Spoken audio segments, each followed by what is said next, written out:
Mbona sasa serikali inatupeleka vile inavyotaka? Mbona sasa serikali inageuka kama poponundu? Hatuielewi ni mnyama ama ni ndege. Yeye anambao na ana meno. Muungano wa mashirika au asasi za kiraia hapa Pwani hii leo pamoja na wanajamii Mombasa wamejitokeza kupinga vikali mabadiliko yanayonuiwa kufanyiwa sheria ya ardhi kupitia mswada wa ardhi mwaka 2023. On behalf of the Coast, Land and State actors, we reject the intention of amending Section 13 of the Land Act because it takes away the preemptive rights of a lessee and contravenes Article 40, which prohibits legislation by Parliament to arbitrarily deprive a person property or interest in such property and restricts the enjoyment of rights in a leasehold property. Hapa Kwale kuna shida mingi sana kwa registry. Kilifi the same. Hapa Mombasa registry kuna shida mingi sana ya title deeds. Wakieleza kwamba ni mswada ambao ukiwa sheria utamkandamiza, kumdhulumu na kumnyanyasa kikamilifu mkazi wa Pwani katika masuala ya ardhi. There is urgent need to resolve historical land injustices in the coast. This is what is happening in Lamu. People don't want to face it. That is a historical land injustice that needs to be resolved. Yes. We need to face these things one by one. In Mombasa and parts of the coast, we have a concept called house without land. Kwamba nyumba ni yako, ardhi si yako. You pay rent until you don't know when. That is a problem that we need to be resolved. Mwenyekiti wa mashirika hayo Zedekia Adika amefichua na kuweka bayana kuwa mswada huo unalenga kumpatia waziri wa ardhi mamlaka yote yaliyotwikwa tume ya ardhi nchini, akidokeza kuwa ni hatua itakayozidisha dhulma za ardhi na umaskini hapa Pwani. We have to see what this regime is doing for us.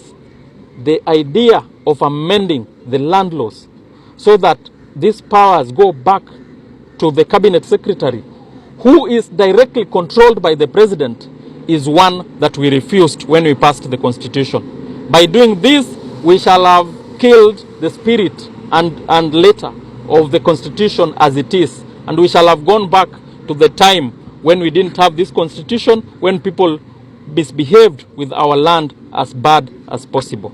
Ni katika taarifa ya pamoja, Munira Ali ambaye ni afisa wa masuala ya ardhi kutoka shirika la Haki Yetu ameorodhesha namna mswada huo unavyonuia kuongeza ada za ardhi sambamba na kumpatia waziri husika mamlaka ya kufutilia mbali hati za ardhi bila kushirikishwa mahakama.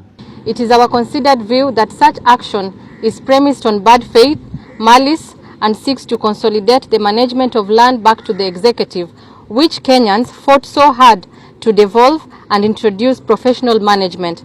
This they seek to do through establishment of Land Acquisition Committee, which is appointed and managed by the CS for lands, abolishing the Land Acquisition Tribunal, which was premised under the Judicial Service Commission.